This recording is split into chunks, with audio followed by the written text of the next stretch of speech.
Hello అండి, అందరికీ నమస్కారం. Welcome back to my channel. నేను జనవరిలో మేల్మరువత్తూర్ ఓం శక్తి మాల వేశానండి. నాతో పాటు మా అక్క కూతురు కూడా మాల వేసింది. మొక్కు తీర్చుకోవడానికి మేల్మరువత్తూర్కి ఓం శక్తి మాల వేసుకొని బయలుదేరాము.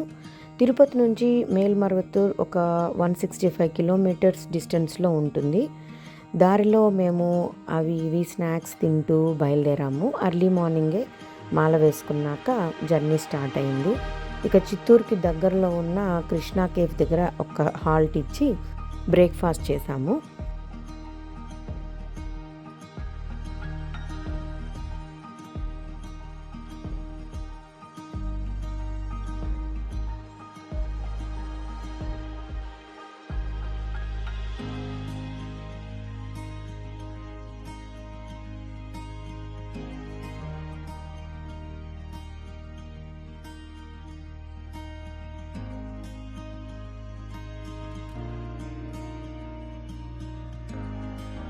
అందరం టిఫిన్ చేసేసాక మళ్ళీ జర్నీ స్టార్ట్ చేసాము.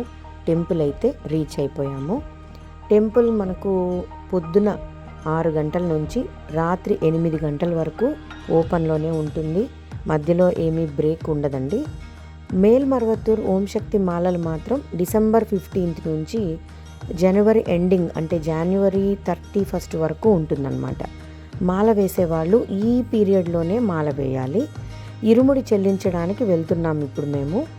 మాతో పాటు ఆ గుడి పబ్లిక్ రిలేషన్స్ ఆఫీసర్ కూడా వస్తున్నారు.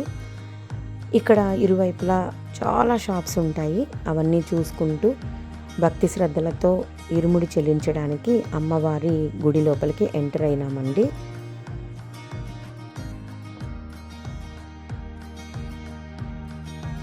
చాలా పవర్ఫుల్, శక్తివంతమైన అమ్మవారండి. ప్రతి ఒక్కరూ మనస్ఫూర్తిగా భక్తి శ్రద్ధలతో నిష్టతో మాల వేసుకుని అక్కడికి వెళ్ళి ఇరుముడి చెల్లించి అమ్మవారి దర్శనం చేసుకుంటే కోరిన కోరికలంతా కూడా తీరుతాయి. చాలామంది డిసెంబర్ నుంచి జనవరి ఎండింగ్ వరకు ఎక్కడ చూసినా ఎర్రని వస్త్రాలతో మెడలో మాల వేసుకొని కనపడుతూ ఉంటారు. అవి ఓం శక్తి మాలలు. అదేవిధంగా విజయవాడలో భవానీ మాల ఉంది. సేమ్ ఇలాగే వాళ్ళు కూడా ఎర్రని బట్టలు ధరిస్తారు, మెడలో మాల వేసుకొని బొట్లు పెట్టుకొని ఉంటారనమాట. దాన్ని భవానీ మాల అంటారు. అది దుర్గా భవానీకి మనం ఆ మాల వేస్తాము. ఇక్కడ మేల్మరువత్తూర్లో ఓం శక్తి మాల వేస్తామన్నమాట. ఇరుముడిలో మనం తీసుకెళ్ళిన బియ్యాన్ని వాళ్ళు తీసుకొని ఒక గ్లాసుడు బియ్యం మళ్ళీ మనకు తిరిగి ఇస్తారు. అదేవిధంగా మనం తీసుకెళ్ళిన కొబ్బరికాయల్లో ఒకటి వాళ్ళు తీసుకొని ఇంకొక కొబ్బరికాయను మనకిస్తారు. తర్వాత ఇరుముడిలో మనకు పసుపు, కుంకుమ, అమ్మవారి ప్రసాదం ఇవన్నీ మనకు తిరిగి పెట్టి ఇస్తారనమాట. ఈ కొబ్బరికాయను అక్కడే మనం సమర్పించి అర్థం దేవుడికి ఇచ్చేయాలి, అర్థం మనం తీసుకోవాలి. తర్వాత దేవుడి దర్శనానికి తీసుకెళ్తారు. నేను ఎప్పుడు కూడా టెంపుల్స్లో దేవతలను కానీ దేవుళ్ళను కానీ చూపించనండి. అది పవిత్రంగా మనం అక్కడికే వెళ్ళి దర్శించుకుంటేనే మంచిది. అక్కడ మనం భక్తిని శ్రద్ధను పక్కన పెట్టి కెమెరాలతో వీడియో షూట్ చేయడం నాకు ఇష్టం ఉండదు.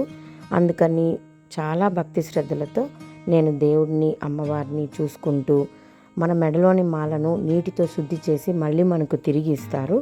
దాన్ని కూడా తీసుకొని ఇరుముడిని తీసుకొని మళ్ళీ తిరుగు ప్రయాణం అయ్యాము.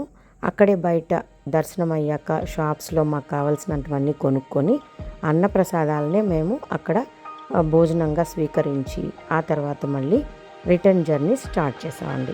అక్కడ అన్నప్రసాదం కూడా చాలా అద్భుతంగా సాత్వికంగా చాలా బాగుండింది. అది స్వీకరించాక అక్కడ నుంచి మళ్ళీ తిరుగు ప్రయాణం అయ్యాం. ఈ మాల గురించి డీటెయిల్స్ మీకు కావాలి అంటే గూగుల్లో సెర్చ్ చేసినా మనకు దొరుకుతుంది. లేదంటే ఎవరిని అడిగినా కూడా ఈజీగా చెప్తారు. ఇది తమిళనాడులోని గుడి అనమాట. వేలూరుకి దగ్గరలో ఉంటుంది. తిరుపతి నుంచి 165 కిలోమీటర్స్ అరౌండ్ మనకు డిస్టెన్స్లో ఉంటుంది. ఈ మాలను డిసెంబర్ 15 నుంచి జనవరి 31st వరకు మనం వేసుకోవాలి. మండలం రోజులైనా వేసుకోవచ్చు, అర్ధమండలం రోజులైనా వేసుకోవచ్చు. మండలం అంటే 41 రోజులు. లేదు మీకు టైం లేకపోతే ఒక్క రోజైనా కానీ 3 రోజులైనా కానీ మాల వేసుకొని ఇరుముడి చెల్లించుకోవచ్చు. ఈసారి నేను అమ్మవారికి మొక్కున్నాను. ప్రతి సంవత్సరం ఖచ్చితంగా ఈ మాల జీవితాంతం వేస్తానని మొక్కున్నాను. ఇక తిరిగి వచ్చేటప్పుడు ఒక రెస్టారెంట్లో కాఫీ తాగడానికి ఆపాము. అక్కడ లింగభైరవి అమ్మవారి విగ్రహం చూస్తూనే నిజంగా నాకు గూస్ బాంబ్స్ వచ్చాయండి. నేను మనసులో అనుకుంటూ ఉన్నాను, ఈ సంవత్సరం మళ్ళీ నేను ఈషా ఫౌండేషన్లో లింగభైరవి టెంపుల్కి వెళ్ళాలి, అమ్మవారిని చూడాలి అని. నిజంగా అక్కడ ఎంటర్ అవ్వడమే అద్భుతమైన అమ్మవారి విగ్రహం చూస్తూనే నిజంగా షాక్ అయ్యాను, సర్ప్రైజ్ అయ్యాను. చాలా అదృష్టంగా భావించాను. నేను ఇక్కడ కూడా ఉన్నాను, నన్ను దర్శించుకో అన్నట్లు అనిపించిందండి నాకు. అక్కడ హెర్బల్ వాటర్ ఇచ్చారు, అది హెల్త్కి కూడా చాలా మంచిది. సో జీవితంలో ఎవరికి అవకాశం ఉన్నా ఇలా ఒక్కరోజైనా భవానీ మాలైనా ఓం శక్తి మాలైనా వేసుకుంటే మనసుకు ప్రశాంతంగా ఉంటుంది, పుణ్యం కూడా వస్తుంది. మన జీవితంలో పాజిటివ్ మార్పును ఖచ్చితంగా చూస్తారండి.